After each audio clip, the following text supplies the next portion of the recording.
ഭയങ്കര സന്തോഷമുള്ളൊരു സമയമാണെന്ന് എനിക്കറിയാം.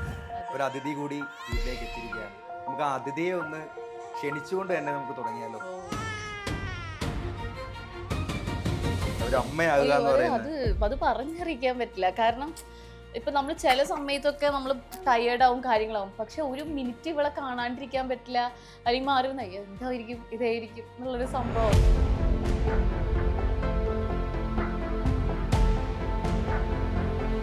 അമ്മ എന്ന് പറയുന്നത് പൂർണ്ണമാകണമെങ്കിൽ അല്ലെ സ്വന്തം ഉദരത്തിൽ കിടന്ന് തോന്നുന്നില്ല. ചില ആൾക്കാർ ബോഡി ഷേമിങ് ചെയ്യാൻ ബെസ്റ്റ് ആണ്. നിനക്ക് ഇമാതിരി സാധനങ്ങളും പ്രോഡക്ട്സ് ഒക്കെ യൂസ് ചെയ്തിട്ട് നിന്റെ പിഗ്മെന്റേഷൻ ഒന്നും മാറിയില്ലേ? ഭയങ്കരമായിട്ടുള്ള ചോയ്സ് ആണ്. ചിലർക്ക് പ്രസവിക്കാൻ പേടിയായിരിക്കും, ചിലർക്ക് പ്രസവിക്കാൻ പേടി ഉണ്ടായിരിക്കില്ല, ചിലർക്ക് സ്വന്തം പ്രസവിക്കണമെന്നായിരിക്കും. സ്ത്രീകളാണ് തീരുമാനിക്കും പ്രസവിക്കണോ പ്രസവിക്കണ്ടേ. കാരണം അവര് വേണം അതിന്റെ ബുദ്ധിമുട്ടുകളും കോംപ്ലിക്കേഷൻസും എല്ലാം അവര് വേണം. നമുക്ക് പറയാൻ എളുപ്പം ഇത് പോയി പ്രസവിച്ചൂടെ, എന്താ പ്രസവിച്ച. കുട്ടി വളർന്ന് വലുതാകുന്ന ഒരു സാഹചര്യം വന്നാൽ ലിവിംഗ് ടുഗദറിന് സമ്മതിക്കും. ഇപ്പോഴത്തെ എന്നോട് ചോദിച്ചു കഴിഞ്ഞാൽ ഞാൻ പറയും ഓ ഞാൻ സമ്മതിക്കൂ. എൻ്റെ ഉമ്മ സെക്കൻഡ് മാരേജ്, അതും ഞാൻ തന്നെ മാട്രിമോണിയിലിട്ട് ഞാൻ തന്നെ കണ്ടെത്തിയ ഉപ്പാനെയാണ് ഉമ്മ കല്യാണം കഴിക്കുന്നത്. അറിയിച്ചില്ല, ആരും ഇല്ല ആരും അറിയിച്ചിട്ടില്ല. ഞാൻ അറിയണത് തന്നെ എനിക്ക് യൂട്യൂബില് പല ആൾക്കാർ ആരാന്ന് പോലും എനിക്കറിയില്ല, അത്രയും മനസാക്ഷി ഇല്ലാത്തവരാരാന്ന് എനിക്കറിയില്ല. ഞങ്ങൾ രണ്ടുപേരും ഡിവോഴ്സ് ആയി, പറഞ്ഞോട്ടെ, ഒരു പ്രശ്നമില്ല. അതെനിക്ക് പറയാൻ ഒരു മടിയുള്ള ഒരാളല്ലേ, ഞങ്ങൾക്ക് ഒത്തുപോകാൻ പറ്റുന്നില്ല, ഞങ്ങൾ ഡിവോഴ്സ് ആയി. കാരണം അതൊരു നിസ്സാരമായിട്ടുള്ള ഒരു കാര്യമില്ല. അതിൽ വിഷമിക്കുന്നത് ഇപ്പൊ രണ്ട് വ്യക്തികൾ തമ്മിലല്ല, ഇപ്പൊ ഒരു കുഞ്ഞും കൂടി ഉണ്ട്, ആ കുഞ്ഞ് വിഷമിക്കുന്നു, വീട്ടുകാർ വിഷമിക്കുന്നു, അങ്ങനെ പല ആൾക്കാരെ എഫക്റ്റ് ആവുന്ന ഒരു കാര്യം. എന്നെ സംബന്ധിച്ച് മാരേജ് എന്നുള്ളത് രണ്ട് വ്യക്തികൾ തമ്മിൽ സ്നേഹിച്ച് മനസ്സിലാക്കി ചെയ്യുന്ന സാധനം. പിന്നെ നമ്മൾ ഈ കെട്ടുറപ്പ് എന്ത് പിന്നെ ഭാവിയിലോട്ട് നമ്മൾ ചിന്തിച്ചിട്ടായി ഇത്, അല്ലാണ്ട് ഇപ്പൊ എന്തിനാ അങ്ങനത്തെ ഒരു സാധനം. ഞാൻ എപ്പോഴും ചിന്തിക്കാറുണ്ട് എന്തിനാ അങ്ങനത്തെ ഒരു സാധനം. നമുക്ക് ആ സമയത്ത് ഞാൻ സ്റ്റക്കായി പോകുന്ന ചില സമയമുണ്ട്. നമ്മൾ എന്ത് പറയണം, ഏത് പറയണം. എനിക്കാണെങ്കിൽ എല്ലാവരോടും അയ്യോ ഞാൻ ഇങ്ങനെയാണ്, ഇങ്ങനെയൊക്കെ പ്രശ്നം, അതെനിക്ക് പറയാൻ ഇഷ്ടമല്ല.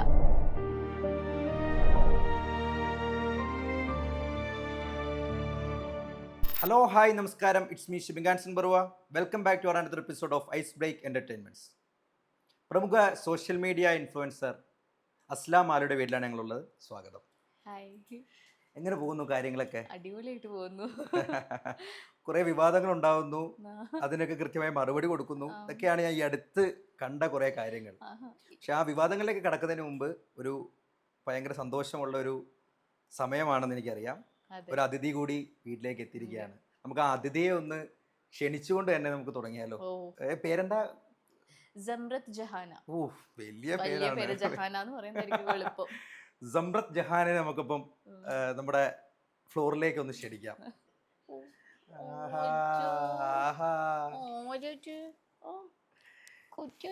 സുന്ദരിയായല്ലോ, ഒന്ന് ചിരിച്ചോ, ഒന്ന് ചിരിക്കോ, ഒന്ന് ചിരിപ്പിച്ചോ നോക്കട്ടെ. അമ്മയ്ക്ക് എത്രത്തോളം ആ കുട്ടിയെ സ്വാധീനിക്കാൻ കഴിയുമെന്നൊന്ന് നോക്കട്ടെ അല്ലെ? നിങ്ങളെ കണ്ടാ ചിലപ്പോ ചിരിച്ചൊന്നും എന്നാലും ശ്രമിച്ചു നോക്ക്.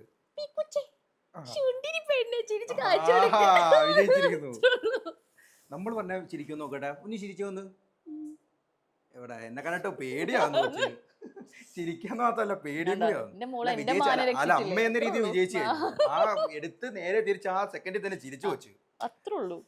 അല്ല അതങ്ങനെയല്ലേ ഏറ്റവും കൂടുതൽ കുട്ടികൾക്ക്, അതിപ്പോ ആണായിക്കോട്ടെ പെണ്ണായിക്കോട്ടെ, ചെറുപ്പത്തിൽ അഫെക്ഷൻ അമ്മയോടെ അല്ലേ? പിന്നെ അതെങ്ങനെയാണ് ആ ഒരു ഫീൽ, എങ്ങനെയാണ് ഒരു അമ്മയാകുക എന്ന് പറയുന്നത്? അത് പറഞ്ഞറിയിക്കാൻ പറ്റില്ല. കാരണം ഇപ്പൊ നമ്മൾ ചില സമയത്തൊക്കെ നമ്മൾ ടയേർഡ് ആവും, കാര്യങ്ങളാവും. പക്ഷെ ഒരു മിനിറ്റ് ഇവളെ കാണാണ്ടിരിക്കാൻ പറ്റില്ല, അല്ലെങ്കിൽ മാറി എന്തായിരിക്കും ഇതായിരിക്കും എന്നുള്ളൊരു സംഭവം. കാരണം ഫുൾ ടൈം നമ്മളെ പറ്റിയിരിക്കുമല്ലേ. ഞാൻ ഇത്രയും ബ്യൂട്ടിഫുൾ ആയിട്ടുള്ള ഒരു ഫേസ് ആയിരിക്കും മദർഹുഡ് എന്ന് ഞാൻ വിചാരിച്ചല്ലേ. ശരിക്കും എൻജോയ് ചെയ്തുകൊണ്ടിരിക്കുക. അല്ല, അത് പലരും സത്യം പറഞ്ഞാൽ അത് ജനങ്ങളിലേക്ക് എത്തേണ്ട ഒരു കാര്യമാണ്. ഇപ്പൊ ബഹുഭൂരിപക്ഷം പേരും അഡോപ്റ്റ് ചെയ്യുക, അല്ലെങ്കിൽ പ്രസവിക്കാനുള്ള ബുദ്ധിമുട്ട്, അല്ലെങ്കിൽ പ്രഗ്നൻസിക്കുള്ള ഒരു ബുദ്ധിമുട്ടൊക്കെ കാരണം വേറെ രീതിയിൽ അല്ലെ ചിന്തിച്ചുകൊണ്ടിരിക്കുന്ന സമയമാണ്. പല രീതിയിൽ നമ്മളെല്ലാം വിശദീകരിക്കുന്നില്ല, പല രീതിയിൽ ചിന്തിച്ചുകൊണ്ടിരിക്കുന്ന സമയമാണ്. ആ സമയത്ത് അസ്ലാം ആലയൊക്കെ പോലെ ഇത്രയും സോഷ്യൽ മീഡിയയിൽ ഇൻഫ്ലുവൻസ് ചെയ്യുന്ന, അത്യാവശ്യം എനിക്ക് തോന്നുന്നു എല്ലാ ടൈപ്പ് കണ്ടന്റ്സുകളും ചെയ്യുന്ന, കാരണം ഒരുപാട് അവയർനെസ് കൊടുക്കുന്ന അല്ലെ അത്തരത്തിലുള്ള കണ്ടന്റുകളാണ് കൂടുതലും ചെയ്ത് കണ്ടിട്ടുള്ളത്. അപ്പൊ എങ്ങനെയാണ് ഇത് ഈ ഒരു ഇതിലേക്ക് വരുമ്പോൾ, കാരണം അത് എങ്ങനെ പാകപ്പെട്ടു എന്നാണ് ഞാൻ ചോദിക്കുന്നത്. പണ്ട് തൊട്ടേ ഒരു പക്ക വിവാഹമൊക്കെ കഴിച്ച് എനിക്ക് കുടുംബജീവിതത്തിലേക്ക് പോകണം? പണ്ടും അങ്ങനെ തന്നെയായിരുന്നു. അങ്ങനെ തന്നെയായിരുന്നു. എനിക്ക് കല്യാണം കഴിഞ്ഞ് എനിക്ക് കുഞ്ഞ് അത് വേണം. ഞാൻ അങ്ങനെ ചോദ്യം ചോദിച്ചത് കുറച്ചുകൂടി ഞാൻ പുരോഗമനപരമായി അതെ, ചിന്തിക്കുന്ന ആളെന്നാണ് കല്യാണം കഴിഞ്ഞ് കരുതിയിരുന്നത്. കുഞ്ഞ് അതുകൊണ്ടാണ് ആ വേണം. ചോദ്യം. ഇപ്പോ അതിലൊരു പുരോഗമനോ അല്ലെങ്കിൽ അതിലൊരു പഴമ അങ്ങനൊന്നുമില്ല. ഉം, ഉം, ഇപ്പൊ എല്ലാം ചോയ്സ്. ഇപ്പൊ നേരത്തെ പറഞ്ഞൊരു അഡോപ്ഷൻ, അത് ഒരാളുടെ ഭയങ്കരമായിട്ടുള്ള ചോയ്സ് ആണ്. ചിലർക്ക് പ്രസവിക്കാൻ പേടിയായിരിക്കും, ചിലർക്ക് പ്രസവിക്കാൻ പേടി ഉണ്ടായിരിക്കില്ല, ചിലർക്ക് സ്വന്തം പ്രസവിക്കണം എന്നായിരിക്കും.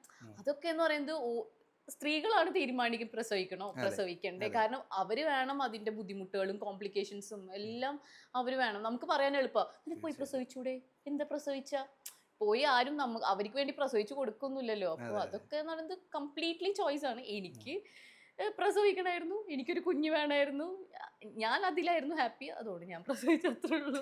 ഞാൻ അതിലും ഞാൻ പ്രസവിച്ചാലും ഹായ് ഞാൻ പ്രസവിച്ചു. അല്ല അല്ല അത് തന്നെയല്ലേ അമ്മ എന്ന് പറയുന്നത് പൂർണ്ണമാകണമെങ്കിൽ അല്ലെ സ്വന്തം ഉദരത്തിൽ കിടന്ന് തോന്നുന്നില്ല. അല്ലേ? അല്ല, അതിനകത്ത് എന്താണ് അഭിപ്രായം? അതെനിക്ക് തോന്നുന്നില്ല. കാരണം അങ്ങനെയാണെങ്കിൽ ഇപ്പൊ സ്വന്തം ഞാൻ ഇപ്പൊ ലേറ്റസ്റ്റ് ആയിട്ട് ഞാൻ ഞാൻ ഓരോ ദിവസം രാവിലെ എഴുന്നേൽക്കുമ്പോൾ ചിലപ്പോൾ ഞാൻ കാണുന്നത് സ്വന്തം പ്രസവിച്ച അമ്മ കഴുത്തറുത്ത് കുഞ്ഞിനെ കൊന്നു, കെട്ടിടത്തിന്റെ മുകളിൽ നിന്ന് എറിഞ്ഞു കൊന്നു, ഇങ്ങനെ കേൾക്കുന്നതാണ്. അല്ല ഇന്ന് ഇപ്പം വളരെ കറന്റ്ലി ഒരു ന്യൂസ് വന്നിട്ടുണ്ട്. ഒരു അമ്മ പുഴുവരിച്ച നിലയിൽ സ്ഥലം എനിക്ക് കൃത്യമായിട്ട് കൊടുക്കുന്ന പുഴുവരിച്ച നിലയിൽ കണ്ടു. എന്താ അപ്പോ റിപ്പോർട്ടർ ചാനലില് സ്മൃതി പരുത്തിക്കാട് കണ്ടില്ലായിരുന്നു ഭയത്തിന്. അല്ല അല്ല അതിൻ്റെ അകത്ത് പറയുന്ന ആ മോൾ പറയുന്ന ഒരു പ്രധാനപ്പെട്ട ഒരു ടോപ്പിക്കാണ് ഞാൻ പറയുന്നത്. അതായത് മോൾ പറയുക, എനിക്ക് അമ്മ എന്നെ പ്രസവിച്ചതേ ഉള്ളൂ, എന്നെ കൃത്യമായിട്ട് നോക്കിയിട്ടില്ല, എനിക്ക് 26 വയസ്സായി, എനിക്ക് ഇതുവരെ എന്നെ കൃത്യമായിട്ട് നോക്കിയോ പരിചരിക്കുകയോ ചെയ്യാത്ത ഒരാളെ ഞാൻ എന്തിനു നോക്കണം അതാണ് ഞാൻ പറഞ്ഞത്. എന്നാണുള്ള ഒരു ഞാൻ ഈ പറഞ്ഞവരൊക്കെ സ്വന്തം പ്രസവിച്ച് ഈ പറഞ്ഞ പോലെ ഉദരത്തിന്ന് വന്നവരാ. പക്ഷെ അവരൊക്കെ അമ്മ എന്ന് വിളിക്കാൻ പറ്റുമോ? ഓക്കെ, പോസ്റ്റ്മോർട്ടം ഡിപ്രഷൻ എന്നുള്ളത് വേറൊരു സാധനം, അത് നമുക്കിപ്പോൾ സംസാരിക്കാൻ വേണ്ട. അതല്ലാതെ നമ്മളെ സ്വന്തം താല്പര്യത്തിന് വേണ്ടി അല്ലെങ്കിൽ മറ്റെന്തെങ്കിലും റീസൺസിന് വേണ്ടി കൊല്ലുന്ന എന്നാ പ്രസവിക്കാതെ പോറ്റമ്മയായിട്ട് എത്ര പേര് കുഞ്ഞുങ്ങളെടുത്ത് വളർത്തിയ അവര് ഒരു സ്വന്തം പ്രസവിച്ച അമ്മനേക്കാളും ബെസ്റ്റ് ആയിട്ട് കെയർ തീർച്ചയായിട്ടും അത് സത്യം പറഞ്ഞാൽ വ്യക്തികളുടെ സ്വഭാവമായിട്ടിരിക്കും കാര്യങ്ങളായിരിക്കും. അല്ലാണ്ട് അവിടെ ഉദരവും ഇല്ല, ഉദരത്തിൽ നിന്ന് പ്രസവിച്ചൊന്നും ഇല്ല. അതെ അതെ അതെ തീർച്ചയായിട്ടും. അല്ല ഈ പോസ്റ്റ്മോർട്ടം അതിൻ്റെ കാര്യം പറഞ്ഞല്ലോ, അത് സത്യം പറഞ്ഞാൽ അത് കുറേ, അതായത് നിങ്ങൾ അനുഭവിക്കുന്ന ആ ഒരു ബുദ്ധിമുട്ട് ഈ പറയൂലേ സുലൈമാനി കുടിച്ചവർക്കേ അതിന്റെ ടേസ്റ്റ് അറിയുന്ന പോലെ അത് അനുഭവിച്ചവർക്കേ അതിന്റെ ബുദ്ധിമുട്ടും ത്യാഗവും എന്താണെന്ന് മനസ്സിലാക്കും. അതൊന്ന് നമ്മുടെ ജനങ്ങളിലേക്ക് മനസ്സിലാക്കാനുള്ള വേണ്ടി പോസ്റ്റ്മോർട്ടം ഡിപ്രഷൻ അത് നമുക്ക് അത് അതെന്ന് പറയുന്നത് ഒരു ശരിക്കും വലിയൊരു സീരിയസ് ടേം ആണ്. അത് നമുക്ക് എല്ലാത്തിനും യൂസ് ചെയ്യാൻ പറ്റത്തില്ല, അത് എല്ലാവർക്കും ഉണ്ടാവണമെന്നില്ല. ഇപ്പൊ എന്നെ സംബന്ധിച്ച് എനിക്ക് പോസ്റ്റ്മോർട്ടം ഡിപ്രഷനിൽ കൂടെ ഞാൻ പോയിട്ടില്ല എന്ന് വെച്ചിട്ട് നമുക്കൊരു അമ്മ എന്നുള്ള രീതിക്ക് പല സ്ട്രഗ്ലിംഗ് ഉണ്ട്. നമ്മൾ ഇതുവരെ ജീവിച്ച ഒരു രീതിയല്ല നമ്മൾ ജീവിക്കുന്നത്. ഇപ്പൊ നമ്മുടെ ഉറക്കം സ്ലീപ്പ് സൈക്കിൾ കംപ്ലീറ്റ്ലി നമ്മൾ ലോസ്റ്റ് ആണ്. കാരണം ഇവളിപ്പോ രാത്രി കിടന്നാലും 1.5 മണിക്കൂർ കൂടുമ്പോൾ എഴുന്നേക്കും, മാറ്റിവെക്കാണ്. പിന്നെന്ന് പറഞ്ഞാൽ എനിക്ക് തോന്നിയ സമയത്താണ് ഞാൻ പുറത്തു പോയിരുന്നത്, എന്റെ വർക്ക് ചെയ്തിരുന്നത്. ഇപ്പൊ അവളുടെ സമയത്തിനനുസരിച്ചിട്ട് ഞാൻ ചെയ്തിരുന്നത്. പക്ഷെ ഇതൊക്കെ ത്യാഗമാണോ ചോദിച്ചു കഴിഞ്ഞാൽ അല്ല. കാരണം നമ്മുടെ തീരുമാനമായിരുന്നു ബേബി വേണം എന്നുള്ളത്. അല്ലാണ്ട് ഇവളായിട്ട് തീരുമാനിച്ച് എനിക്ക് പുറത്ത് വരണം എന്ന് പറഞ്ഞ് വന്നതല്ല. അപ്പൊ ഞാനായിട്ട് തീരുമാനിക്കാം ഓക്കെ എനിക്ക് ബേബി വേണം, അപ്പൊ പിന്നെ അത് എന്റെ റെസ്പോൺസിബിലിറ്റി ആയിട്ടാണ് ഞാൻ കാണുന്നത്. ഞാൻ അത് ഹാപ്പി ആയിട്ട് ചെയ്യാം. ഞാൻ എത്ര കാലം വരെ സാക്രിഫൈസ് ആയി കാണുന്നോ, ഞാൻ ഇവളോട് വലുതാകുമ്പോൾ പറയും നിനക്ക് വേണ്ടി ഞാൻ എന്തൊക്കെ സഹിച്ചു. അത് അവിടെ നമുക്ക് വരുന്നില്ല. ഇവളുള്ളപ്പോൾ തന്നെ നമുക്ക് എൻ്റെ കാര്യങ്ങൾ ചെയ്യാൻ പറ്റുന്നു, എല്ലാം ചെയ്യാൻ പറ്റുന്നു. അതല്ലേ നമുക്ക് പറയാൻ ഏറ്റവും ബെസ്റ്റ് ആയിട്ടുള്ള കാര്യം. അപ്പൊ ഞാനൊരു ബുദ്ധിമുട്ടായിട്ട് കാണുന്നില്ല. എന്നാ നമ്മുടേതായിട്ടുള്ള കുറേ അതെന്താണെന്നുള്ളത് കാരണം നമുക്ക് ഉറങ്ങാൻ മെയിൻ ആയിട്ട് തന്നെ സ്ലീപ്പ്. നമുക്കൊരു മനുഷ്യന് ഒരു ദിവസം ഉറങ്ങാൻ പറ്റിയില്ല എന്നുണ്ടെങ്കിൽ നമുക്ക് ലോസ്റ്റ് ആയി പോകും. ഇപ്പൊ ഇത് ഇപ്പൊ ഞാൻ 6 months അല്ല, ഞാൻ ഈ പ്രഗ്നൻസി ത്രൂ ഔട്ട് ഒരു 9 മാസം എന്ന് പറയുന്നത് പ്രശ്നങ്ങൾക്കും പ്രധാനപ്പെട്ട കാരണം ഈ ഉറക്കമില്ലായ്മ. 9 months എനിക്ക് ഉറക്കമില്ലായിരുന്നു. അത് ഡെലിവറി കഴിഞ്ഞപ്പോൾ എനിക്ക് തീരെ ഉറക്കമില്ലാതെ. ഇപ്പൊ ഞാൻ സത്യം പറഞ്ഞ ഇടയ്ക്ക് ആലോചിക്കും രാത്രി ഞാൻ ഉറക്കമില്ല, രാവിലെ കുറച്ച് നേരം ഒരു 2-3 hours ഞാൻ ശരിക്കും ഉറങ്ങണത്. അപ്പോൾ അതൊരു വലിയ, എന്നെ സംബന്ധിച്ച് എനിക്ക് ഉറക്കം എന്ന് പറയുന്നത് ഒരു ഭ്രാന്തുള്ള ഒരാളാണ്. അപ്പൊ ഞാൻ ഉറങ്ങുന്നില്ല. എനിക്ക് അതാണ് മെയിൻ ആയിട്ട് ഒരു ഉറക്കം പോകുന്നത്. പിന്നെന്ന് പറഞ്ഞു കഴിഞ്ഞാൽ ഇപ്പോ നമുക്ക് എന്താ പറയാ ഫിസിക്കലി നമ്മൾ വീക്ക് ആവുന്നു. ഞാൻ ഇപ്പൊ ബ്രസ്റ്റ് ഫീഡിങ് മോമാണ്. അപ്പോൾ ഞാൻ പെട്ടെന്ന് ടയേർഡാവും.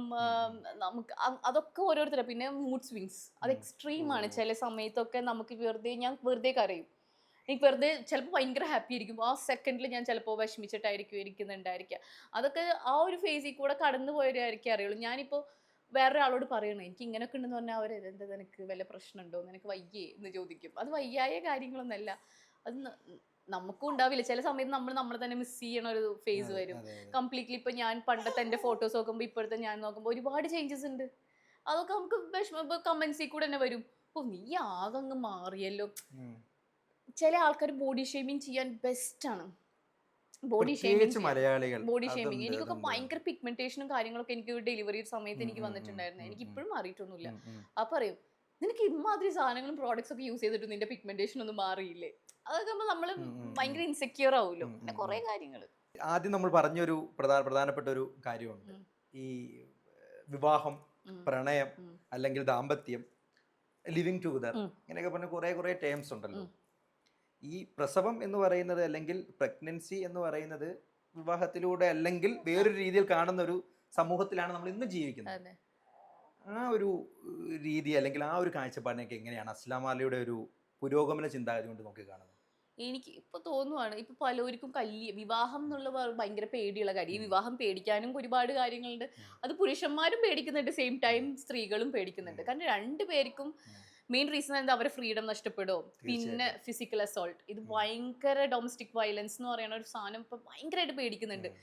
പുരുഷന്മാർക്കും സ്ത്രീകളെ നിന്ന് കിട്ടുന്നുണ്ട്, സ്ത്രീകൾക്ക് പുരുഷന്മാരെ നിന്ന് കിട്ടും. അപ്പൊ ആർക്കും കല്യാണം കഴിക്കണ്ട, പിന്നെ സ്വന്തം കാലിൽ എല്ലാവരും നിൽക്കുന്നേ. അപ്പൊ പണ്ട് കാലം എന്നൊക്കെ വെച്ച് കഴിഞ്ഞാൽ ഒരു ബ്രെഡ് വിന്നർ എന്ന് പറയുന്നത് കമ്മിറ്റ്മെന്റ് വേണ്ട എന്നുള്ള. അതെ, കമ്മിറ്റ്മെന്റ് വേണ്ട, അതിന്റെ ഒരു ആവശ്യമില്ല. പക്ഷെ എന്നാ ചിലവർക്ക് കുഞ്ഞ് വേണം എന്നുള്ള ഒരു ആഗ്രഹം ഉണ്ടായിരിക്കും. കുഞ്ഞ് വേണം എന്നുള്ളതും അല്ലെങ്കിൽ നമുക്ക് സ്വന്തം, നമുക്ക് നാളെ ഒരു ദിവസം എന്താ കുഞ്ഞ് വേണം എന്നുള്ളത് പലവരും ആഗ്രഹമായിരിക്കും. അങ്ങനെയുള്ളവർക്ക് കുഞ്ഞ് വേണമെന്ന് ആഗ്രഹിക്കുന്നതുകൊണ്ട് എന്താ തെറ്റ്? ഇപ്പോ ഫസ്റ്റ് വേണമെങ്കിൽ ഡെത്ത് എടുക്കാം. നീ ഒന്നുമല്ല, ഇപ്പൊ നമുക്ക് പല മാർഗങ്ങളുണ്ടല്ലോ. ഇപ്പൊ വിവാഹം കഴിക്കണം എന്നൊന്നുമില്ല. ഒരു ഹോസ്പിറ്റലിൽ പോയി നമ്മൾ പറയുന്നത് നമുക്ക് എല്ലാ പറയുന്നുണ്ട്. ഈ സൊസൈറ്റി എങ്ങനെ കാണുന്നു നോക്കിക്കഴിഞ്ഞാൽ നമുക്കൊരു ഡ്രസ്സ് ഇടാൻ പോലും പറ്റത്തില്ല. ഇതിപ്പോ കുഞ്ഞെന്നുള്ളതല്ല, ഒരു ഡ്രസ്സ് ഇടാൻ സ്വന്തം ഇഷ്ടത്തിന് ഡ്രസ്സ് ഇടാൻ പറ്റത്തില്ല. രാത്രി പുറത്തിറങ്ങണം എന്ന് വെച്ചാൽ അങ്ങനെ പുറത്തിറങ്ങാൻ പറ്റത്തില്ല. പ്രേമിക്കാൻ പറ്റുമോ എന്ന് അതും പറ്റത്തില്ല. ഒന്നും പറ്റത്തില്ല. സ്വന്തം ജീവിക്കാൻ ധൈര്യം ഉണ്ടോ ജീവിക്കാൻ എന്നാൽ നിങ്ങൾക്ക് ഏത് രീതിക്കും ജീവിക്കാം. അതൊക്കെ ഓരോരുത്തരുടെ ഓപ്ഷനാണ് എങ്ങനെ ജീവിക്കണം ജീവിക്കണ്ട എന്നൊക്കെ ഉള്ളത്. അല്ല, ഞാൻ ചോദിക്കുന്നത് അപ്പോൾ എങ്കിൽ പോലും ഈ വിവാഹം വേഴ്സസ് അല്ലെങ്കിൽ വിവാഹം ഓർ ലിവിങ് ടുഗദർ എന്ന് ചോദിച്ചാൽ എന്തായിരിക്കും ഉത്തരം? ഇപ്പൊ എന്നോട് ചോദിച്ചെങ്കിൽ ഞാൻ വിവാഹം പറയും. കാരണം അത് എന്റെ ഓപ്ഷനാണ്. പക്ഷെ എത്രയോ പേർക്ക് ലിവിങ് ടുഗദർ ഇഷ്ടമുള്ളവരുണ്ട്. ഞാൻ ലിവിങ് ടുഗദറിനെ സപ്പോർട്ട് ചെയ്യുന്നവരാണ്. കാരണം എനിക്കറിയാം പേഴ്സണലി ലിവിങ് ടുഗദറിലുള്ളവരും ഹാപ്പി ആയിട്ട് ജീവിക്കുന്നവരെയും എനിക്കറിയാം. എന്നാൽ ലിവിങ് ടൂഗദറിലും അടിയും പൊട്ടലും ചീറ്റലുള്ളവരെ അറിയാം. വിവാഹത്തിൽ എല്ലാത്തിലും ഉണ്ട്. അപ്പൊ അത് രണ്ടും ബ്യൂട്ടിഫുൾ ആക്ക. ആ രണ്ട് വ്യക്തികൾ എങ്ങനെ ഇരിക്കുന്ന അനുസരിച്ചിരിക്കും അത് രണ്ടും ബ്യൂട്ടിഫുൾ ആണോ അതോ ട്രാജഡി ആവോ എന്നറിയാൻ വേണ്ടിയിട്ട് ഞാൻ രണ്ടും സപ്പോർട്ട് ചെയ്യുന്ന കൂട്ടത്തില്ല. എങ്കിൽ പോലും ഈ ലിവിങ് ടുഗദറിൽ ഈ കമ്മിറ്റ്മെന്റ് എന്ന് പറയുന്ന ഒരു വേർഡിന് യാതൊരുവിധ വിലയും കൽപ്പിക്കുന്നില്ല എന്നത് ഈ രണ്ട് മനസ്സുകൾ തമ്മിലുള്ള അടുപ്പത്തിനെ ബാധിക്കുന്നുണ്ടെന്ന് തോന്നിയിട്ടുണ്ടോ? ഇല്ല, അങ്ങനെ കമ്മിറ്റ്മെന്റ് ഇല്ല നമുക്ക് പറയാൻ പറ്റുമോ? ഇപ്പൊ ലിവിങ് ടുഗദറിന് ഒറ്റ കാര്യം എനിക്കില്ലാന്ന് തോന്നിയുള്ളൂ. താലിയുടെ ഇതില്ല, താലിയുടെ അല്ല, ഒരു എഗ്രിമെന്റ് കെട്ടി ഉറപ്പിച്ചിട്ടില്ല. ഓക്കെ, നമ്മൾ മാരേജ് എന്ന് പറയുന്നത് എന്താ സത്യത്തില് എന്നെ സംബന്ധിച്ച് മാരേജ് എന്നുള്ളത് രണ്ട് വ്യക്തികൾ തമ്മിൽ സ്നേഹിച്ച് മനസ്സിലാക്കി ചെയ്യുന്ന സാധനം. പിന്നെ നമ്മൾ ഈ കെട്ടുറപ്പ് എന്ത് പിന്നെ ഭാവിയിലോട്ട് നമ്മൾ ചിന്തിച്ചിട്ടായി ഇത്. അല്ലാണ്ട് ഇപ്പൊ എന്തിനാ അങ്ങനത്തെ ഒരു സാധനം? ഞാൻ എപ്പോഴും ചിന്തിക്കാറുണ്ട് എന്തിനാ അങ്ങനത്തെ ഒരു സാധനം. നമ്മൾ ഡിവോഴ്സിനൊക്കെ പോകുമ്പോൾ നമുക്ക് അതിനനുസരിച്ചിട്ടുള്ള കാര്യങ്ങൾ നീങ്ങാൻ. എനിക്കറിയില്ല.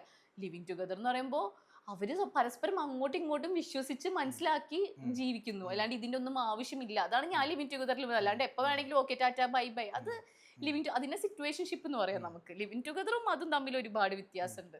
അല്ല, എങ്കിൽ പോലും നമ്മുടെ ഫാമിലി വളരെ, അതായത് ഈ രണ്ട് വ്യക്തികൾ തമ്മിലുള്ള ഇഴയടുപ്പം പോലെ തന്നെ രണ്ട് കുടുംബങ്ങൾ തമ്മിൽ ഒന്നുചേരുന്ന ഒരു സംവിധാനം കൂടിയാണ് ഈ വിവാഹം എന്ന് പറയുന്നത്. ശരിയല്ലേ?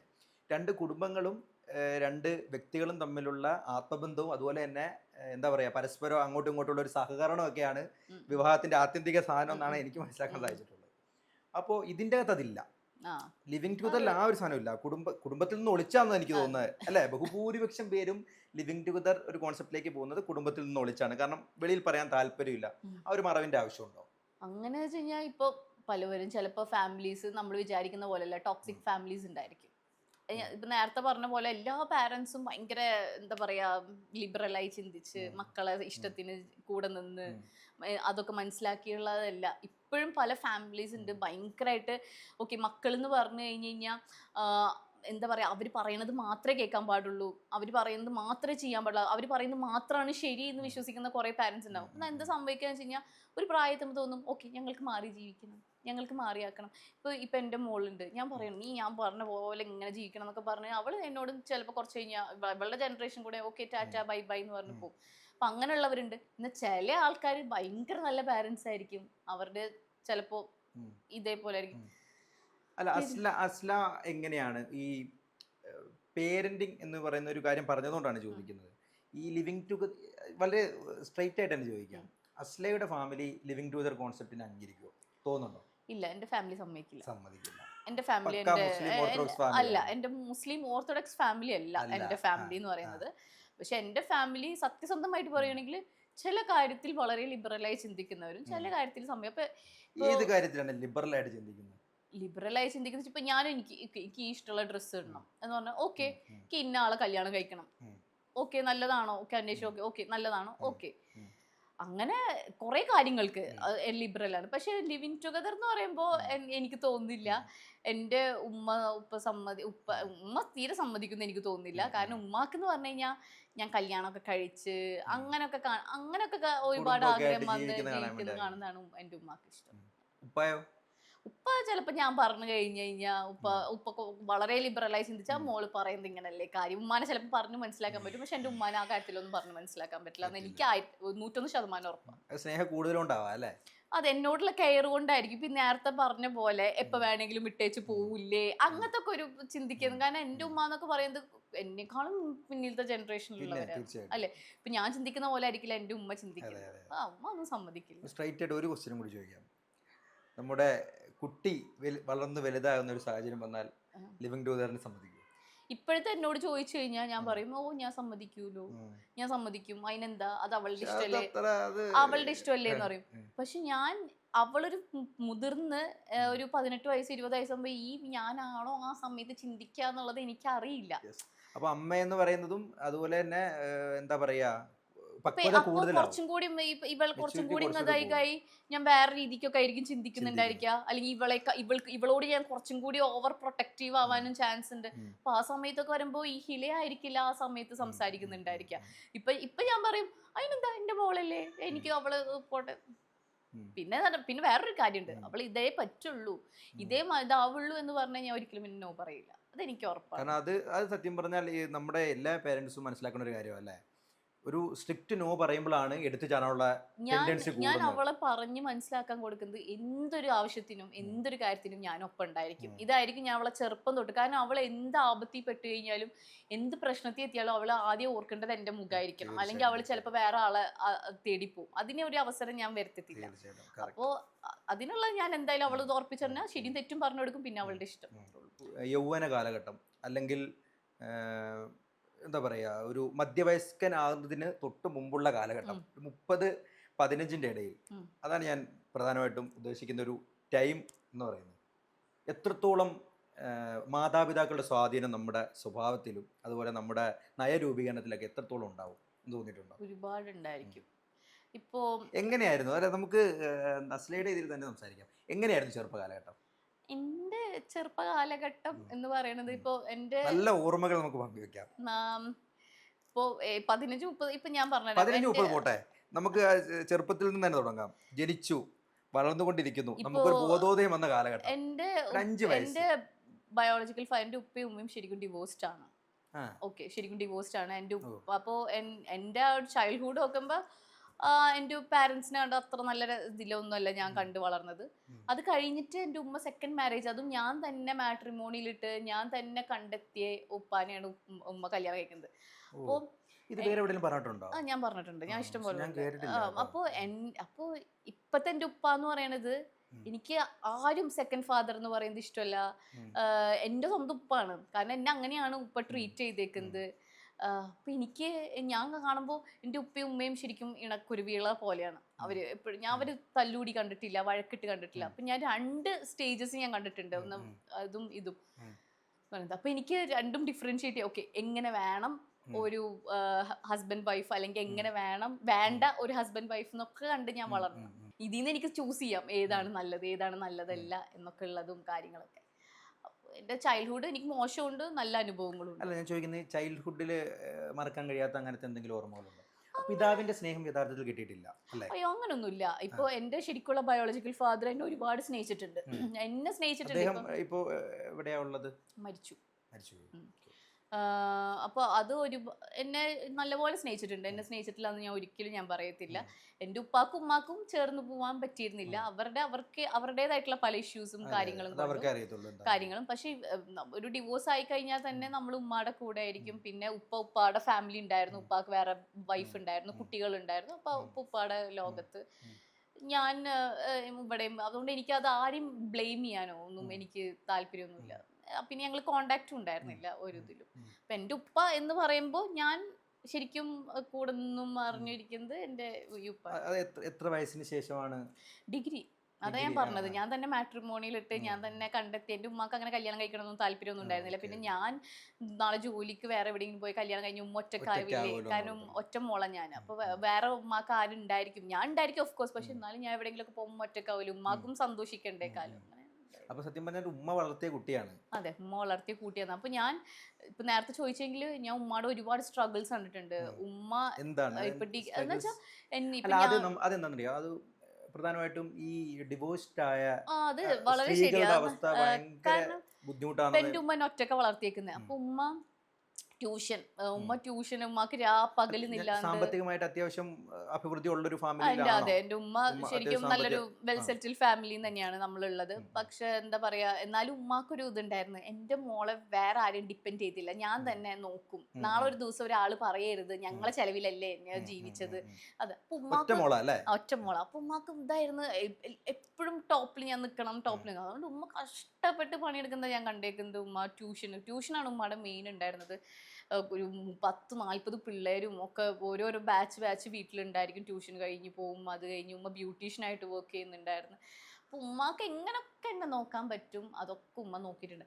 അപ്പോൾ അത് കണ്ടിട്ടാണ് ഞാൻ വളർന്നത്. അപ്പോൾ എനിക്കും എന്താ ഇതേ ഒരു സാധനം എനിക്ക് കിട്ടില്ലേ, ഓക്കെ ഞാനും കഷ്ടപ്പെട്ടിട്ടാണെങ്കിലും വളരണം.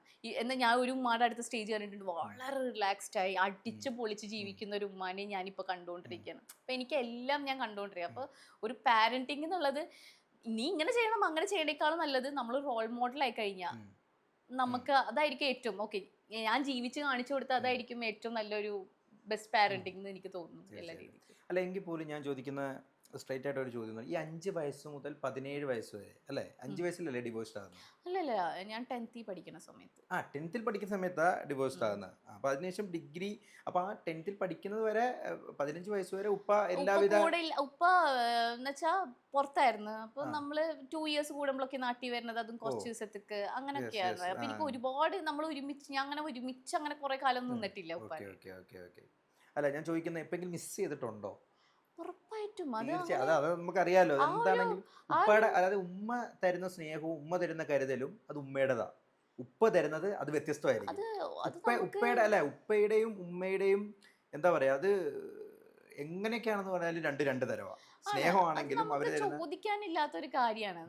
ഇപ്പൊ പല സമയത്ത് ഇപ്പൊ നമ്മളിപ്പോ ഞാൻ പറഞ്ഞു, ഞാൻ +1+2 പോകുമ്പോൾ നമ്മളോട് ഇപ്പൊ ഫ്രണ്ട്സ് ഓഫ് കോഴ്സ് ഫസ്റ്റ് ചോദിക്കും ഉമ്മ എവിടെയെന്നല്ല, ആരാണെങ്കിലും ടീച്ചേഴ്സ് ആണെങ്കിലും ഫ്രണ്ട്സ് ആണെങ്കിലും ഉപ്പ എന്ത് ചെയ്യുന്നു. നമുക്ക് ആ സമയത്ത് ഞാൻ സ്റ്റക്കായി പോകുന്ന ചില സമയമുണ്ട്. നമ്മൾ എന്ത് പറയണം, ഏത് പറയണം. എനിക്കാണെങ്കിൽ എല്ലാവരോടും അയ്യോ ഞാൻ ഇങ്ങനെയൊക്കെ പ്രശ്നം, അതെനിക്ക് പറയാൻ ഇഷ്ടമല്ല. അപ്പം ഞാൻ പല നുണകൾ പറയും. ഉപ്പ ഗൾഫിലാണ്, ഉപ്പ ഇങ്ങനെയാണ് എന്നൊക്കെ കുറേ ഞാൻ അങ്ങനെയാണ് പറഞ്ഞുകൊണ്ടിരുന്നത് കുറേ കാലം വരെ ഞാൻ പറഞ്ഞുകൊണ്ടിരുന്നത്.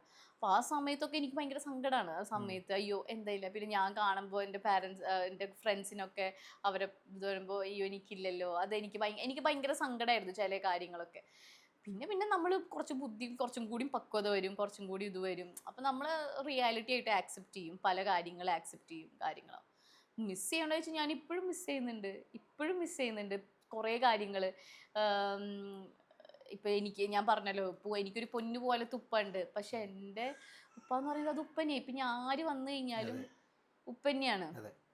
അതൊരു ബയോളജിക്കൽ ഫാക്ടർ മാത്രമല്ല അതിലുള്ളത്. ഞാൻ എത്രയും കാലം ഞാൻ ഉപ്പാന്ന് വിളിച്ചൊരു ഇതാണ്. ഇപ്പുള്ള ഉപ്പയും എനിക്ക് കുറച്ച് എന്താ പറയുക, ഒരു 2-3 ദിവസമൊന്നും ഞാൻ ഫോൺ കോളോ ഒന്നും കണ്ടില്ല, എനിക്ക് മിസ് ചെയ്യില്ലേ. അപ്പോൾ പിന്നെ സ്വന്തം ഉപ്പാനെ ഞാൻ മിസ് ചെയ്യത്തില്ലേ ഇത്രയും കാലം. അപ്പം ഞാൻ മരിക്കുന്ന സമയത്തൊന്നും ഞാൻ കൂടെ ഉണ്ടായിട്ടോ കാര്യങ്ങളൊന്നും ഞാൻ ഇല്ല. ക്യാൻസർ ആയിരുന്നു. അപ്പം ഞാൻ ക്യാൻസറാന്ന് പോലും ഞാൻ അറിഞ്ഞിട്ടില്ല. ഞാൻ മരിച്ചു കഴിഞ്ഞിട്ടാണ് ഞാൻ അറിയുന്നത്. അപ്പോൾ അതൊക്കെ ഇപ്പോഴും ആലോചിക്കുമ്പോൾ എനിക്ക് ഭയങ്കര സങ്കടമാണ്. അറിയിച്ചില്ല, ആരും അറിയിച്ചിട്ടില്ല. ഞാൻ അറിയണത് തന്നെ എനിക്ക് യൂട്യൂബിൽ പല ആൾക്കാർ ആരാന്ന് പോലും എനിക്കറിയില്ല, അത്രയും മനസാക്ഷി ഇല്ലാത്തവരാരാന്ന് എനിക്കറിയില്ല, പക്ഷെ കമൻസ് വഴി എനിക്കിങ്ങനെ വന്നിരുന്നു, നിന്റെ ഉപ്പ ക്യാൻസറായിട്ട് മരിക്കാൻ കിടക്കുമല്ലേ, അങ്ങനെ 10-15-20 കമൻസുകൾ പല അക്കൗണ്ടിൽ നിന്ന് എനിക്കിങ്ങനെ വരുമ്പോഴാണ് ഞാൻ അറിയുന്നത് ഇങ്ങനെ വയ്യാണ്ട് കിടക്കണം എന്നുള്ളത്. അത് എന്നെ വിഷമിപ്പിക്കാനായിരിക്കും. ഇപ്പം ഞാൻ എന്ന് പറയുന്ന സമയത്ത് വെറും ഡിഗ്രിക്ക് പഠിക്കുന്ന ആളാണ്. ഞാനിങ്ങനെ ഇത്രയും സ്വന്തം കാലിൽ നിൽക്കുന്ന ഒരാളോ അത്രയും മാത്രമൊന്നും ആയില്ല. യൂട്യൂബ് ഉണ്ട്, എനിക്ക് യൂട്യൂബ് ചാനൽ ഉണ്ട്, തുടങ്ങിയിട്ടുള്ളൂ, പക്ഷേ ഞാൻ ബിഗിനറാണ്. ആ സമയത്ത് വരെ ഇങ്ങനെ വരുമ്പോൾ ആൾക്കാരെ അറിഞ്ഞോട്ടെ അല്ലെങ്കിൽ അവൾ വിഷമിച്ചോട്ടെ എന്നുള്ള വെച്ചിട്ടായിരിക്കും. അങ്ങനെയാണ് ഞാൻ പിന്നെ എൻ്റെ മാമാനൊക്കെ വിട്ട് അന്വേഷിക്കുമ്പോഴാണ് ഞാൻ അറിഞ്ഞു വരുന്ന പിറ്റേ ദിവസം മരിച്ചെന്നാണ് പിന്നെ ഞാൻ കേൾക്കുന്നത്. അതെന്നും എനിക്ക് അത് ഞാൻ മരിക്കുന്നവരെ എനിക്കൊരു വിഷമമുള്ള കാര്യം തന്നെ ആയിരിക്കും അത്. ഇപ്പോഴത്തെ ഉപ്പ അത് അങ്ങനെ ഒരു ഡിഫറൻസ് തോന്നിയിട്ടുണ്ടോ എപ്പോഴെങ്കിലും? ഇല്ല, അതൊരിക്കലും തോന്നില്ല. ഞാൻ എപ്പോഴും വിചാരിച്ചിട്ടുണ്ട്. ഞാൻ ചെറുപ്പത്തിൽ കുറേ കാര്യങ്ങൾ ആഗ്രഹിച്ചിട്ടുണ്ടായിരുന്നു, ഒരുപാട് കാര്യങ്ങൾ. അപ്പം ഞാൻ എൻ്റെ ഫ്രണ്ട്സ് പറയും, കാണുമ്പോഴായിക്കോട്ടെ ചോദിക്കും, ഇതിനെല്ലാത്തിനുള്ള ഒരു ആൻസർ ആണ് എനിക്ക് പടച്ചോൻ തന്നേക്കുന്നത്. എനിക്ക് ഇതെന്നല്ലാണ്ട് എനിക്ക് വിഷമിക്കേണ്ട ഒരു ആവശ്യം വരുന്നില്ല. അതുപോലെയാണ് ഉപ്പ എന്നെ ട്രീറ്റ് ആക്കുന്നത്. ഒന്നടയുമ്പോൾ ഒന്ന് തുറക്കപ്പെടും അല്ലേ? ഒന്നടയുമ്പോൾ ഒന്ന് തുറക്കും. അപ്പം ഞാൻ ഫസ്റ്റ് നമ്മൾ പറഞ്ഞില്ലേ, ഇപ്പോൾ സ്വന്തം പെറ്റമ്മ, ഇപ്പോൾ അത് അതേപോലെ തന്നെയാണ് ഫാദർ എന്നുള്ളതും. നമ്മൾ ഒരാൾക്കും ജന്മം കൊടുത്തെന്ന് വെച്ചിട്ട് ചിലപ്പോൾ ആയി വരില്ല, നമുക്ക് ഇതുപോലെയും നമുക്ക് ചിലപ്പോൾ വരും. പലരും പറഞ്ഞു കേൾക്കുന്ന മറ്റൊരു പ്രധാനപ്പെട്ട ഒരു വിഷയമാണ് ഈ പ്രണയമല്ല ദാമ്പത്യം. പ്രണയവും അത് അനുഭവം ഗുരുവായിട്ടുള്ള ഒരുപാട് പേരുണ്ടാവും. അപ്പോൾ നമുക്കെല്ലാവരും ഈ ഒരു പ്രായത്തിൽ പോകുന്നതിനോട് എല്ലാവർക്കും കാണും. പക്ഷെ ഞാനൊന്നും ദാമ്പത്യത്തിലേക്ക് പോയിട്ടില്ല. അപ്പോൾ അത്തരത്തിൽ ദാമ്പത്യത്തിലേക്ക് പോകാനിരിക്കുന്നവരോട് എന്താണ് ഒരു പറയാനുള്ളത്? പ്രണയമാണ് ദാമ്പത്യം, ഞാൻ അങ്ങനെയാണോ പറയുന്നത്? അല്ലേ? പക്ഷെ അത് രണ്ടാണ്. അതായത് പ്രണയത്തിൻ്റെ സമയത്ത് നമുക്കുണ്ടാവുന്ന ചേഷ്ടകളും നമ്മുടെ ഗസ്റ്റേഴ്സും നമ്മുടെ ഒരു സമീപനവും ഒന്നുമല്ല ദാമ്പത്യത്തിലേക്ക് കടന്നു കഴിഞ്ഞാൽ. പിന്നെ ഒരു കുട്ടിയും കൂടി ആയിക്കഴിഞ്ഞാൽ പ്രത്യേകിച്ച് നമ്മുടെ സ്നേഹം കുട്ടിയിലേക്ക് പോയി. ഞാൻ പലരും പറഞ്ഞു കേട്ടിട്ടുണ്ട്. അങ്ങനെ ആയി കഴിഞ്ഞാൽ ലൈഫ് എന്ത് ബോറിംഗ് ആയിരിക്കും. ഞാൻ പറയുന്നത്, ഞാൻ ഇപ്പോഴും എന്നോട് പറയുന്ന കാര്യം, ഞാൻ 8th സ്റ്റാൻഡേർഡ് സ്കൂൾ ലവിലും എന്ന് വെച്ചാൽ ആ ഒരു ടൈപ്പാണ് ഞാൻ ഭയങ്കര പൈങ്കിളി ക്ലീശയാന്ന് തോന്നുന്നുണ്ട് ചില കാര്യത്തിൽ. എനിക്ക് തോന്നുന്നുണ്ട്, ഞാൻ ബിലീവ് ചെയ്യണത് ഒരു റിലേഷൻഷിപ്പ് മുന്നോട്ട് പോകണമെങ്കിൽ അവിടെ ലവ് എന്നുള്ളത് ഉണ്ടായിരിക്കണം. അതിപ്പോ എന്തൊക്കെ റെസ്പോൺസിബിലിറ്റീസ് ഞാൻ അംഗീകരിക്കുന്നു. പ്രണയമില്ലാതെ അല്ലെങ്കിൽ അങ്ങോട്ടും ഇങ്ങോട്ടും കഴിഞ്ഞാലും എനിക്ക് ഒരു വ്യത്യാസവും എനിക്ക് തോന്നിയിട്ടില്ല. എനിക്ക് അംജുക്കാനാണോ കൂടുതൽ ഇഷ്ടം, കുട്ടീനെയാണോ കൂടുതൽ ഇഷ്ടം? അതിപ്പോ മോളായിരിക്കും. അതിപ്പോ അംജുക്കയും പറയും. അല്ലല്ല, അത് അംജുക്ക തന്നെ പറയും. മോൾക്ക് ഈ ലോകത്ത് പീക്ക് കഴിഞ്ഞിട്ടായിരിക്കില്ല, അത് അങ്ങനെ ആവുള്ളൂ. അമ്മമാർക്ക് കുഞ്ഞുങ്ങളെ വെച്ചാൽ അംജുക്കാനോട് അതിന്റെ ഒരു തരി കുറവുണ്ടെന്നല്ല അതിന്റെ അർത്ഥം. ഇത് ഇറങ്ങിക്കഴിഞ്ഞാൽ പിന്നെ ഫോൺ വിളിച്ചെടുക്കാട്ടോ, വിഷമിക്കും. അംജുക്കാക്ക് അറിയാം. അല്ല, അത് മോളോടാണ് എനിക്ക് ഒരു പടി എല്ലാരേക്കാളും എനിക്ക് സ്നേഹം മോളോടാണ് വെച്ചിട്ട്. അങ്ങനെ അതാ ഞാൻ പലരും പറഞ്ഞു കേട്ടിട്ടുള്ള ഒരു കാര്യമാണ്. അതായത് കുട്ടി ഉണ്ടായതിനു ശേഷം മൊത്തത്തിൽ സമീപനത്തിൽ അങ്ങോട്ടും ഇങ്ങോട്ടും ഒരു മാറ്റം വരും. അങ്ങനൊന്നും എനിക്ക് മാറ്റമൊന്നും വന്നിട്ടില്ല. ഇപ്പൊ ഞങ്ങൾക്ക് ഇപ്പൊ അംജുക്ക വന്നിട്ട് ഞങ്ങളുടേതായിട്ടുള്ള മീ ടൈം ഉണ്ടായിരുന്നു, ഞങ്ങളുടേതായിട്ടുള്ള പഴയ രസങ്ങൾ ഉണ്ടായിരുന്നു, എല്ലാം ഉണ്ടായിരുന്നു. പക്ഷെ അതിന്റെ ഇടയിൽ ഒരാൾ മിനി പാക്കേജ് പോലെ ഒരാളും കൂടെ ഉണ്ട്, അത്രേ ഉള്ളൂ വ്യത്യാസം. അപ്പോൾ അതിൻ്റെ അകത്തൊന്നും വലിയ ഡിഫറൻസ് ഉള്ളതായിട്ടൊന്നും തോന്നിയിട്ടൊന്നുമില്ല. 100% എനിക്ക് തോന്നിയിട്ടില്ല. ഇനി ആൾക്ക് തോന്നിയിട്ടുണ്ടെങ്കിൽ അറിയില്ല, പക്ഷെ എനിക്ക് തോന്നുന്നില്ല. അല്ല, എന്നോട് വളരെ വേണ്ടപ്പെട്ട കുറച്ച് പേര് പറഞ്ഞിട്ടുണ്ട്, അതുകൊണ്ടാട്ടോ ഞാൻ അത് ഇല്ല. അത് നമ്മളുടെ ഓരോരുത്തരും മൈൻഡ് സെറ്റ് ആയിരിക്കും. അല്ലെങ്കിൽ ഞാൻ തോന്നുന്നത് കുറേ റെസ്പോൺസിബിലിറ്റീസ് ഒക്കെ വരുമ്പോൾ ചിലപ്പോൾ നമ്മളുടെ സ്നേഹിക്കാൻ സമയം കിട്ടാതെ വരും. എനിക്ക് അങ്ങനെ ഒരു സാധനമൊന്നും എനിക്ക് അങ്ങനെ ഒന്നും തോന്നിയിട്ടില്ല. ഞാൻ അപ്പോഴും ഇപ്പോഴും ഒരുപോലൊക്കെ തന്നെ നടക്കുന്നത്. അത് ഞാൻ പറഞ്ഞു, എനിക്കൊരാൾ എൻ്റെ കൂടെ ഒരു ആഡ് ഓൺ ആയിന്ന് എനിക്ക് തോന്നിയിട്ടുള്ളൂ. വേറെ ഒന്നും എൻ്റെ ഇതിൽ വ്യത്യാസം എനിക്ക് തോന്നുന്നില്ല. അതുപോലെ തന്നെ സ്വാഭാവികമായിട്ടും പറഞ്ഞു കഴിഞ്ഞു, ഒരു ഡിവോഴ്സ് എന്ന് പറയുന്ന ആ ഒരു പ്രക്രിയ നേരിട്ട് കണ്ട ആളാണ്. അതുമായിട്ട് കൂട്ടി വായിക്കുമ്പോൾ ഇപ്പോൾ ഈ അടുത്ത് അംജുക്കായുമായിട്ട് ഡിവോഴ്സായി എന്ന് പറഞ്ഞ് ഒരു എന്താ പറയുക വക്രീകരിച്ചുകൊണ്ട്, അല്ലെങ്കിൽ അഭ്യൂഹങ്ങൾ എന്ന് പറയാം, അഭ്യൂഹങ്ങൾ സോഷ്യൽ മീഡിയയിൽ വലിയ രീതിയിൽ വ്യാജ പ്രചരണങ്ങൾ നടന്നല്ലോ. അപ്പോൾ ആ സമയത്ത് എന്താ തോന്നിയത്? ഇപ്പൊ ഞാൻ പ്രതികരിച്ചെന്ന് പറഞ്ഞില്ലേ കുറെ സ്റ്റാർട്ടിങ്ങിൽ നമ്മൾ സംസാരിക്കുമ്പോൾ അപ്പൊ ഞാൻ അതിൽ കൂടെ ഞാൻ കണ്ട് അതിന്റെ ബുദ്ധിമുട്ടുകളും അതിന്റെ വിഷമങ്ങളും അതിൽ കൂടെ ഒരു മക്കൾ എത്രത്തോളം സഫർ ചെയ്യണമെന്നും എല്ലാം അറിഞ്ഞ് കണ്ടു വളർന്ന ഒരാളാണ്. കൂട്ടി തന്നെ അത് കണ്ടു വളർന്ന ഒരാളാണ് ഞാൻ. അപ്പൊ ഇങ്ങനെ ഇല്ലാത്ത കഥകൾ അത് പറഞ്ഞിടുമ്പോ എനിക്കത് ദഹിക്കാൻ എനിക്ക് കുറച്ച് പ്രയാസമാണ്. കാരണം അത് ഒരു നിസ്സാരമായിട്ടുള്ള ഒരു കാര്യമില്ല. അതിൽ വിഷമിക്കുന്നത് ഇപ്പൊ രണ്ട് വ്യക്തികൾ തമ്മിലല്ല, ഇപ്പൊ ഒരു കുഞ്ഞും കൂടി ഉണ്ട്. ആ കുഞ്ഞ് വിഷമിക്കുന്നു, വീട്ടുകാർ വിഷമിക്കുന്നു, അങ്ങനെ പല ആൾക്കാരെ എഫക്റ്റ് ആവുന്ന ഒരു കാര്യം എന്തിനോ വേണ്ടിയിട്ട് വീഡിയോസിൽ കാണുന്നില്ല, കുഞ്ഞിനെ കാണാൻ വന്നില്ല എന്നൊക്കെ പറഞ്ഞ് അങ്ങനെ സ്പ്രെഡ് ആക്കേണ്ട ഒരു കാര്യമേ ഒരു നിസ്സാരമായിട്ട് കാണുന്ന ഒരു കാര്യമല്ല. ഞങ്ങൾ രണ്ടുപേരും ഡിവോഴ്സ് ആയി, പറഞ്ഞോട്ടെ, ഒരു പ്രശ്നവുമില്ല. ഞങ്ങൾ ഡിവോഴ്സ് ആയി ഞാൻ തന്നെ വന്ന് പറയും ഞങ്ങൾ ഡിവോഴ്സ് ആയി എന്നുള്ള ഒരു കാര്യം. അതെനിക്ക് പറയാൻ ഒരു മടിയുള്ള ഒരാളല്ലേ, ഞങ്ങൾക്ക് ഒത്തുപോകാൻ പറ്റുന്നില്ല, ഞങ്ങൾ ഡിവോഴ്സ് ആയി. പക്ഷെ അങ്ങനെ ആവാത്ത ആൾക്കാരെ ആയി എന്ന് പറയുന്നത് അത് ഭയങ്കര മോശമായിട്ടുള്ള കാര്യമല്ലേ. അങ്ങനെ ആൾക്കാരെ തെറ്റിദ്ധരിപ്പിക്കുന്ന ഒരു രീതിയിൽ ഞങ്ങൾ രണ്ടുപേരും അങ്ങോട്ടും ഇങ്ങോട്ടും അൺഫോളോ ചെയ്യുക, അല്ലെങ്കിൽ ഞങ്ങൾ ഫോട്ടോസ് ഇടാതിരിക്കുക, ഞങ്ങൾ അല്ലെങ്കിൽ എന്തെങ്കിലും രീതിക്ക് ഞങ്ങൾ വിഷമിച്ച അങ്ങനെ ഒന്നും ഞാൻ ചെയ്തിട്ടില്ല. ഞാൻ വളരെ ഹാപ്പി ആയിട്ട് ഞാൻ ഇരിക്കുന്ന ആള് വെറുതെ കൊച്ചിനെ കാണാൻ വന്നില്ല, അവര് ഡിവോഴ്സായി. പല കഥകള് പല രീതിക്ക് വേറെ വേറെ കഥകൾ ഇങ്ങനെ ഇതായി തുടങ്ങി. അവിടെയാണ് എനിക്ക് പ്രശ്നം പറ്റിയത്.